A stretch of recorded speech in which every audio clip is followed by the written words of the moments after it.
Well,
good morning, everyone. Thank you for joining us. Well, good morning, everyone. Thank you for joining us. Just want to let you know I have Ryan Loke here with me today, our Deputy Chief Operating Officer and Healthcare Advisor, to answer any questions that you may have on vaccine distribution. He's been working with Dr. Toomey's team for a long time now on that, and he can give you more in-the-weeds details if there's anything that we're missing in my remarks. I wanted to take just a quick moment before the weekend to give you an update on where we are in the administration of the COVID-19 vaccine as we continue to fight the virus here in the state of Georgia. As you all know, last week we announced that we would be expanding the Phase 1A criteria to include people over 65 and firefighter, law enforcement, as well as first responders. I'm happy to report that beginning soon, Georgians over 65 and those other priority populations can visit the Georgia Department of Public Health's website to find locations in your community where you can schedule an appointment for the vaccine. Also, at a health department, pharmacy, grocery store, or even hospitals in certain locations. Not including the partnership between CVS, Walgreens, and Operation Warp Speed, the state now has the capacity to administer 11,428 doses of the Pfizer and Moderna vaccines per day. That is approximately 80,000 doses a week. As of today, we have administered 24.48% of the vaccines delivered to the state by the federal government. Today and through the weekend, there are 4 mass vaccination sites for healthcare workers in Metro Atlanta, located in Gwinnett, Cobb, Fulton, and DeKalb counties. These sites have the capacity to administer thousands of vaccines per day, and they're already booked with appointments throughout the weekend. That is certainly welcome news as we continue working diligently to vaccinate the vaccinators, as well as our frontline healthcare heroes. Yesterday, as you know, I issued a new executive order allowing emergency medical technicians and cardiac technicians to administer the COVID-19 vaccine to those who are eligible in Georgia. Paramedics have always been able to administer the vaccine, and this order clarifies the other types of emergency medical professionals who are also eligible to administer. This important action, growing the number of people who can vaccinate by more than 10,000, takes us one step further to our ultimate goal of growing the number of people who can be vaccinated. I borrowed this phrase from Dr. John Lewin over at Emory over these last few weeks. As he said, vaccines don't save lives, vaccinations do. And I want to again express my deepest thanks on behalf of all Georgians to the doctors, nurses, public health officials who have led by example to receive the vaccine themselves and are in the fight with us now to continue its administration. As I have said when the first vaccines were administered in the state several weeks ago, this has been and will continue to be a heavy logistical lift for the state of Georgia. Dr. Toomey's team at DPH is working diligently with nearly 1,000 providers who have enrolled in the state's immunization reporting system to ensure that they are aware of the strict reporting requirements under their vaccine provider agreement. At this time, we believe there is a significant underreporting based on the state immunizations team's conversations with multiple providers. And we will continue our efforts to ensure the data is transparent, up to date, and accurate, as we always have. We are making steady progress. Local health departments are receiving high volumes of requests with very limited appointments. Phone systems, as you can imagine, are busier than ever. Public health staff have been working tirelessly for months to battle the pandemic and are working quickly to scale up appointments and call centers to assist the public in getting vaccinated. I'd like to continue to ask for the people of Georgia's patience as we work hard to swiftly, safely, and efficiently administer the limited supply of vaccine we have to those for whom it would be the most good to get it, including our first responders, frontline healthcare workers, our seniors, and staff and residents in long-term care facilities. We've also been working alongside Commissioner Frank Berry in the Department of Community Health to continue shoring up resources for our long-term care facilities.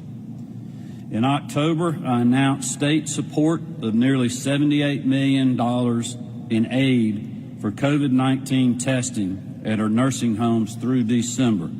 And today, I can announce that the state will continue those testing support efforts through June 30th of this year to find and mitigate spread of the virus while we work alongside our private sector partners like CVS and Walgreens to fully vaccinate residents and staff. No one has been hit harder by COVID-19 than the thousands of long-term care facilities in Georgia. We intend to stay with them in this fight until we ultimately defeat the virus. My message this afternoon to the people of our great state is the same as it has been for weeks.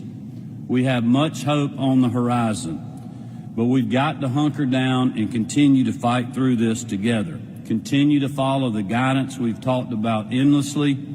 Wear your mask, wash your hands, practice social distancing, and heed the guidance of our public health officials that we have placed in our executive orders. I can tell you that our team has not and we will not take our eye off the ball. We will continue to work day and night to get this vaccine out and to bring an end to this long battle. We will get there together and ensure a safer, healthier, and more prosperous future in the Peach State. And with that, I'll be glad to take any questions we might have.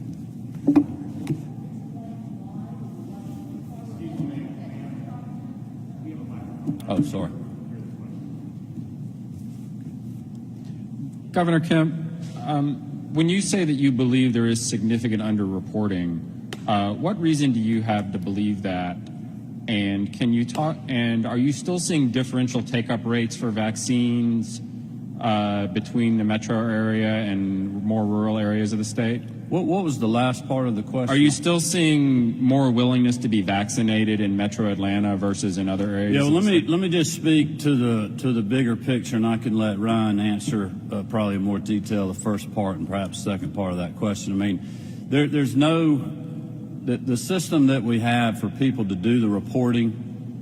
It's just more workload, especially for our medical facilities and our hospitals.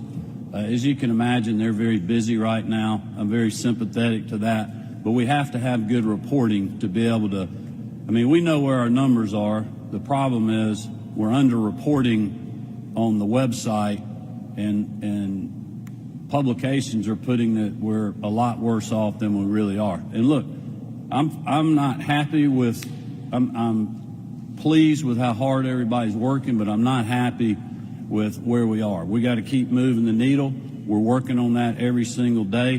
But we also told people, look, this is a heavy logistical lift. This is not like going in, getting a flu vaccine, you get a quick shot in the arm, you go back, get in your car and go home. You know, you got to give the shot, you got to monitor that person for 15 minutes. There's certain time limits you have to be within to make sure the vaccine is not spoiling. It's just a lot different from things that we've done in the past. And I'll let me just speak to the reluctance of some to get vaccinated. I want to encourage everyone, please, this vaccine is safe.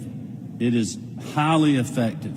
It has been through the rigors of any other vaccine, and it's miraculous how quickly that was done.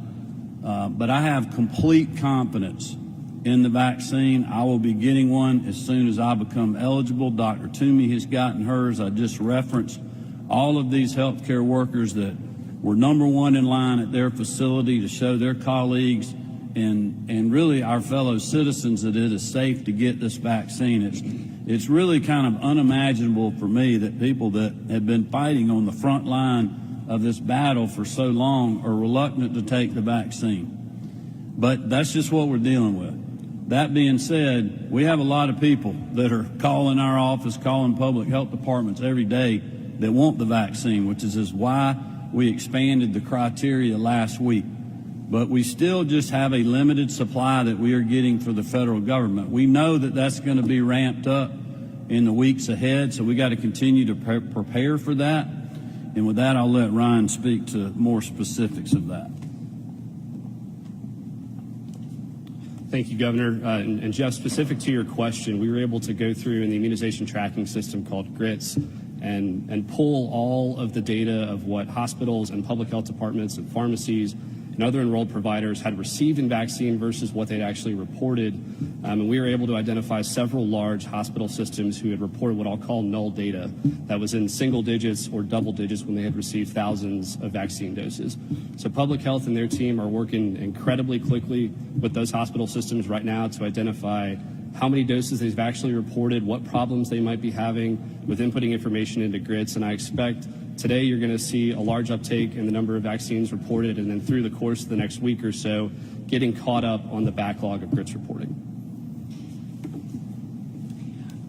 Governor, the other side of demand and reluctance is the crashing of the computer systems and the phone systems when people are trying to get through. What are you doing to help the health departments across the state keep up with the demand and allow people to get an appointment?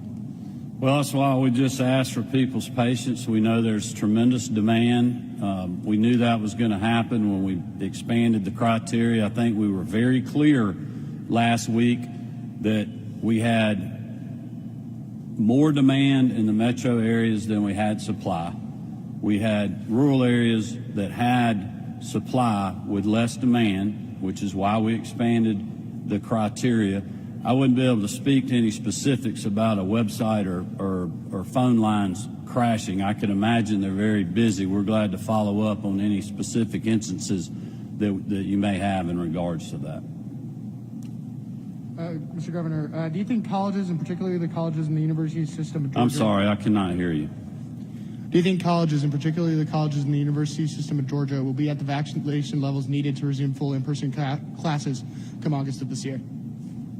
I'm sorry, I couldn't understand you. Sorry. Do you think colleges, and particularly the colleges in the university system of Georgia, will be at the vaccination levels needed to resume full in-person classes come August of this year? So you're asking about the vaccines and students going back in person? Yes. Well, obviously, you know, students of that age bracket don't meet the qualifications yet, nor do I. We've been in great conversations with school superintendents and others about getting the vaccine out to our teachers and professors and other people. Obviously, in those systems right now, if there's teachers that meet the criteria school nurses, school resource officers, those over 65, they can call their health department. They have availability. They can go get the vaccine. The data that we're seeing in young people in our state is very clear. That kids should be in the classroom. There's a safe way to do that. We had a briefing this week. If anybody wants more information, we'll be glad to let Ryan Loke and Dr. Toomey's team follow up in regards to that. So I expect you're going to see a lot of kids going back into the classroom regardless of what the situation is with vaccinating their staff. However, you know, that is front and center on our mind for when we move to the next phase and have more availability. We definitely want to get our educators vaccinated along with other people that are quite honestly on the front lines of the pandemic in many different ways besides our healthcare folks. I mean, you got grocery store clerks, a lot of front-facing people, state government and other in the private sector and other things. And so we're going to continue to roll this out as quickly as we can. Governor, a new, more contagious strain of COVID is here in the state. What y'all have given some information about that. Has there been any spread of that? Do we have any more updated information about the individual and how they're doing? Well, I don't know if Ryan wants to add anything. I mean, even before we announced that we had the first strain, I've assumed for well over a week, probably close to 2 weeks now, when Colorado had the strain, I figured we had it. You know, if it's in the middle of the country, you got to figure it's in just about every state, or it will be soon, and certainly in Georgia with the logistics network that we have, and just, you know, airports and interstates and everything else. You know, I don't know if that's a reason for our uptick that we've seen. I think for the most part it's probably just post-holiday, you know, Thanksgiving, Christmas, New Year's, all the things that we warned against. Which is why it's important, regardless of what kind of strain it is and what's happening here, we know what helps prevent and mitigate that, and that is wearing your mask, socially distancing, following the guidance and the guidelines, and just being smart about what you do and don't do. Do we know if there's more than one case of that strain that's here? Andy, so far we've only been able to identify one case that was that 18-year-old that was reported earlier this week. Labs, particularly the Thermo Fisher lab, if people have that equipment, have the ability to identify this specific variant, but we haven't been able to identify any other variants of this or any other of the new strains so far. Governor, two questions. First on vaccines. We're hearing from health departments who, you know, people are saying, well, the governor says that I can get my vaccine because I'm over 65, and they are just being flooded with people right now. Why open it up to as many people as you did when we didn't have the supplies or the infrastructure to handle that demand? What you're saying is not correct. We expanded the criteria to start on January the 11th, which we haven't gotten there yet. We also explained to people when we announced that expanded criteria that it would only be if the vaccine is available. So if you're reporting that anybody over 65 can get the vaccine, that's technically not correct. They're eligible for it if there's supply. We've been very consistent about that message, and that's why we're telling people, call your health department. I mean, look, I just said in the remarks, we have a little less than 12,000 doses a day outside of what the long-term care facilities are getting through CVS and Walgreens. And you think about a state of 10 million people with the number of sick people that we have that's 65 and older, the number of first responders, the number of other people that meet the criteria, our health care workers, you know, even taking out long-term care residents, that's a lot of people. We do not have near the supply to deal with that. What we were simply trying to do is make sure that we didn't have vaccines sitting in freezers somewhere. And that is what we're going to continue to do. As soon as we can open up broader, you know, I mentioned in our remarks the things that we're working on, that when we do get that supply, to have other private sector partners, the 1,000 providers that Dr. Toomey has signed up, you know, we'll start implementing that. But we can't really do that. I mean, we have 159 health departments across the state in every single county. You know, you take 12,000 divided by 159, that's not that many doses. So we're going to use every single resource that we have in this state to get this vaccine in people's arms. But we also got to have an ample supply. And look, we have things that we need to do better on our end. We need to do a better job of reporting. We need to do a better job of making sure that we're communicating with the public and answering the phones, and, you know, that the folks at the local level are getting the appointments set up, and that we're transparent with people and all that messaging. I'm committed to continuing to do that. But we also, you know, are constrained right now by supply and our allotment that we're getting from Operation Warp Speed. And a question on pandemic response. Since October, White House Coronavirus Task Force has been warning Georgia to step up mitigation. They did it again before Thanksgiving. They did it again before Christmas. You have not enacted any new restrictions. You said today that you encourage people to continue to wear masks and follow the guidelines.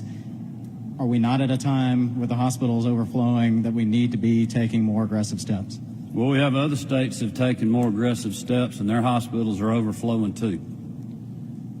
We can deal with this virus. We can fight our way through it. I'm talking to hospital CEOs every week. Our team's talking to them. I would imagine it's safe to say every single day. I got an update on hospital capacity yesterday. I got one this morning. They are managing unbelievably. It's amazing what they're doing. It's amazing what they've learned and how they're able to treat more of these patients. But keep in mind, too, we still, statewide, our average of COVID patients in the hospital is 30%. So the reason our hospitals are full is we have 70% of the hospital that's non-COVID that is extremely busy right now with other procedures that require overnight stays, which is why we've implemented the bed capacity plan that we've had set up. We got the World Congress Center up and running. As of yesterday, I think we had 22 patients there. I think that will continue to go up to help give relief to our hospitals, and we'll continue to do everything we can to support. But right now, they are holding their own. We are augmenting staffing, and quite honestly, for the business model and the financial stability of our hospitals, they need to be doing that kind of volume. You know, the last time we shut down, they begged me not to shut down again because they said, we'll go bankrupt. So we know how to fight through this. We need to continue to do that. If something changes, you know, I always have an open mind.